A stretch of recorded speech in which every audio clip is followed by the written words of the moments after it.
Hi, I'm Kristen from Hammock Haven Farm, and I have a problem. I am an obsessive collector of cheese molds. It's becoming an issue and has taken up an entire cabinet. I get a lot of people ask me when they're just starting out, what molds do I need? Because if you look at this spread here, obviously there is something for everything. So I'm going to go through first some of the things that I use most often, and then we'll go into like some of this other stuff, like a heart-shaped mold. Really? Why? It does make a cute little like bloomy rind thing, but how often are you going to use that?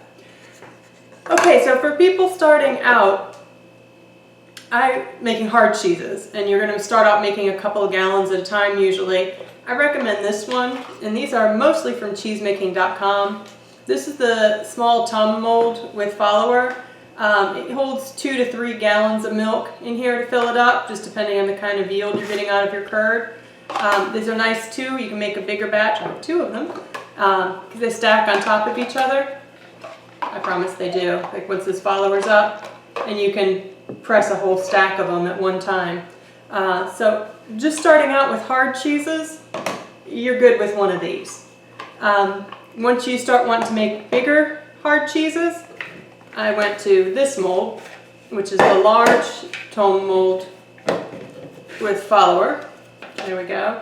And this one will hold 4 to 5 gallons milk.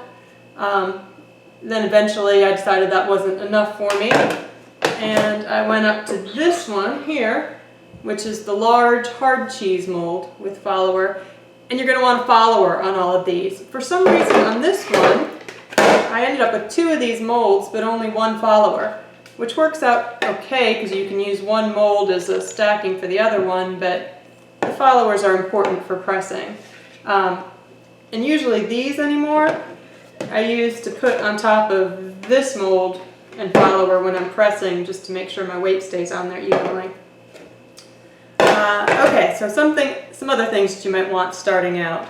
I would probably start out with making chev, or any other soft cheese. I really like these, and I use them a lot. I'm going to kill my French pronunciation here. I think it's called like I should have looked this up. I can't remember.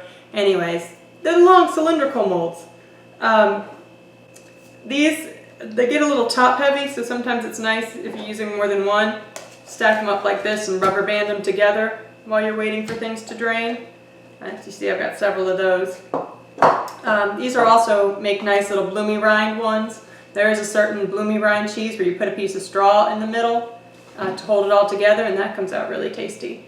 For other chev, if you just want to have something else to mold it, I've got a bunch of all different sizes of these kind of things. And like way too many. I never use half of this. But you know, a couple of them, I like these. These make nice little, again I'm going to kill my French, crotons, I guess it is, crottin.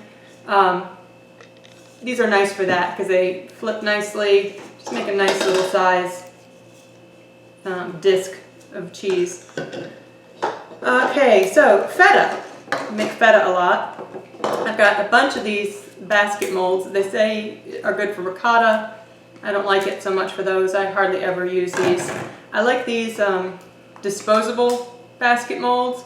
I use these for my feta because they leave nice little basket patterns. The ones with this one here, you get a little bit of a basket pattern on it, but it's not as pretty. These are a nicer size. A 2-gallon batch or a 3-gallon batch of feta will make 3 nice little molds of this. So I use those a bunch.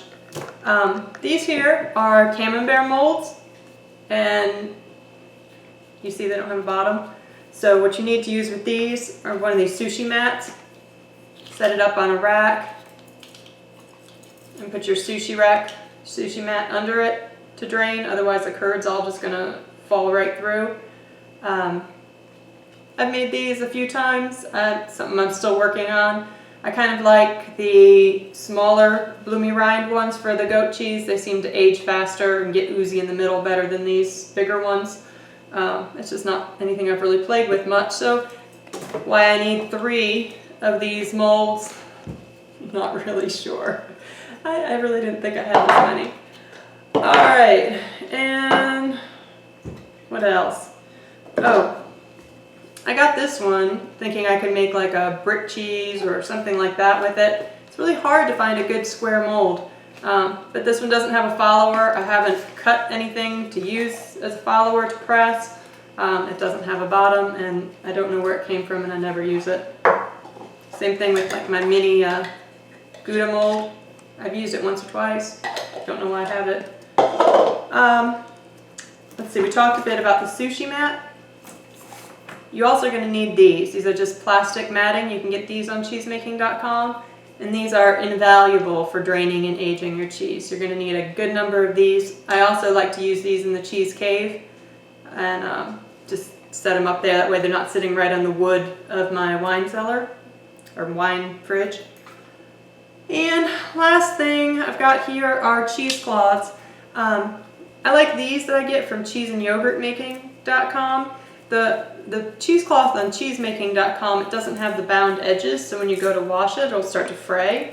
Cheeseandyogurtmaking.com has these nice ones with these bound edges, and it's the natural unbleached cotton, which stays this natural color.